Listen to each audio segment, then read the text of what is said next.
सोच कर देखिए, एक ऐसा जंगल जहां हर पत्ता एक राज छुपाए बैठा हो।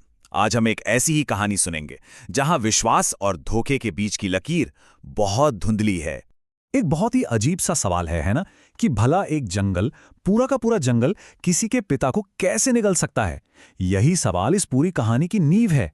एक ऐसा सवाल जिसने हमारे हीरो को सालों से बेचैन कर रखा है। और इस पहेली के बीच में फंसा है राजू, रामपुर गांव का एक 18 साल का लड़का, एक अनाथ जिसे बस यही एक सवाल, यही एक बात हमेशा सताती रहती है। देखिए, राजू की जिंदगी शुरू से ही मुश्किल रही।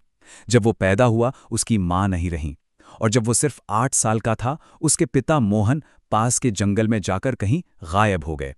गांव के सरपंच, जिनकी अपनी कोई औलाद नहीं थी, उन्होंने उसे पाला तो जरूर, लेकिन राजू के मन में हमेशा एक बोझ सा रहता था।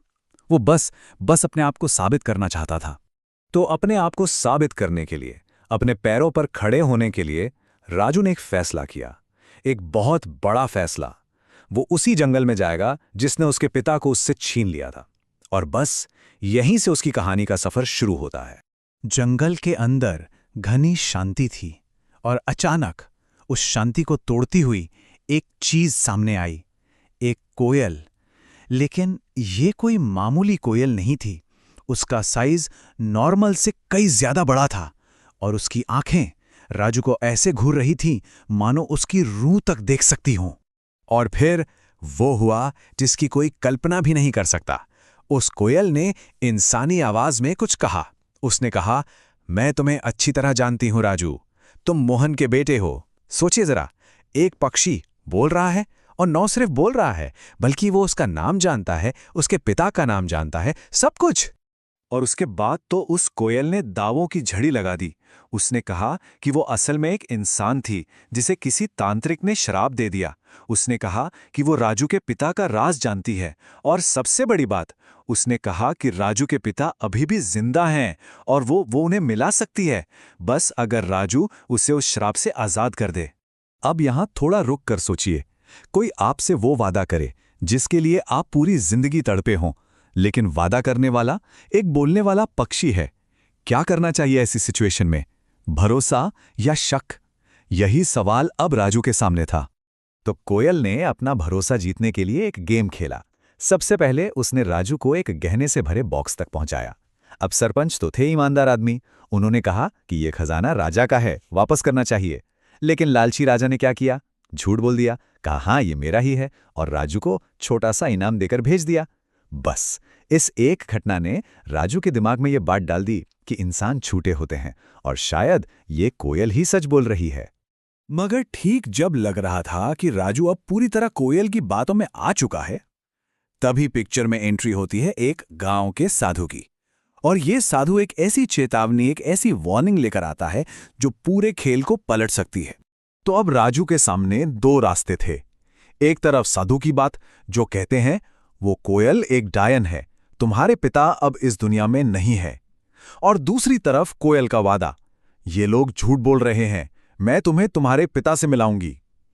एक कड़वी सच्चाई और एक मीठा झूठ, किसे चुना जाए?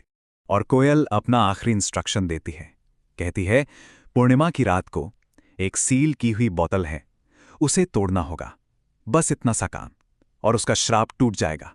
सब कुछ इस एक रात और उस बोतल पर टिका था।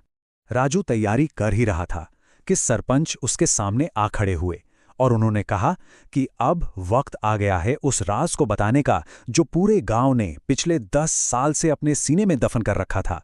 एक ऐसा राज जिसका सीधा कनेक्शन राजू के पिता से था।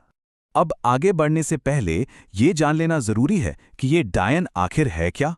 देखिए, ये सिर्फ एक चुड़ैल नहीं है। पुरानी कहानियों के हिसाब से डायन एक बहुत बहुत ताकतवर और बुरी शक्ति होती है जो अपना रूप बदल सकती है। तो असली कहानी ये थी, 10 साल पहले उस जंगल में एक डायन का आतंक था।